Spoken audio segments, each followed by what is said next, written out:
Hello everyone, my name is Keith Bowler and I am a student in Psych 4472 or History of Psychology, and today I'll be talking about a psychologist named Sir Francis Galton. Sir Francis Galton was born in 1822 near Birmingham, England, and he was a cousin of the famous Charles Darwin. His father was a banker and his mother was a half-sister to his father, which, yeah, it's pretty disgusting. He could read and write before age 3 and could read almost any book by 5, and when he was 7 years old he was reading Shakespeare for fun. So as we can see, he was a pretty smart and intelligent guy. He was a psychologist, explorer, inventor, and had many other titles before he passed away in 1911.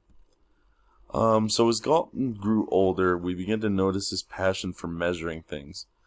He had measured the degree of boredom at scientific lectures, he tried to determine which country had the most beautiful women, and he invented the weather map, among many other things.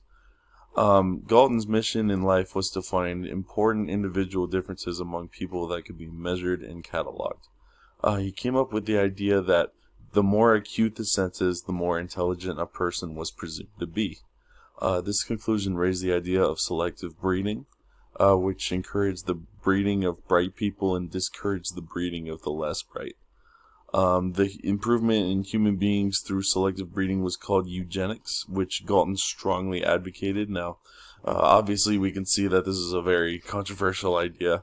It was kind of correlated with, the Nazis and modern day ethnic cleansings, which are obviously horrible, but there are actually many countries who practice this idea through the idea of arranged marriage, and even early American psychologists supported this idea.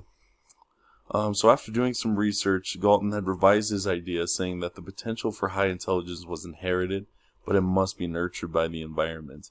And with this idea, he outlines the nature-nurture controversy with this idea.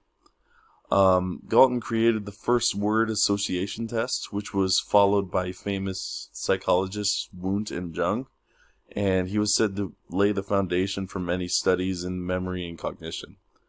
He also studied imagery, and he created an anthropometric laboratory, basically where people would pay money to be measured in just about every way possible.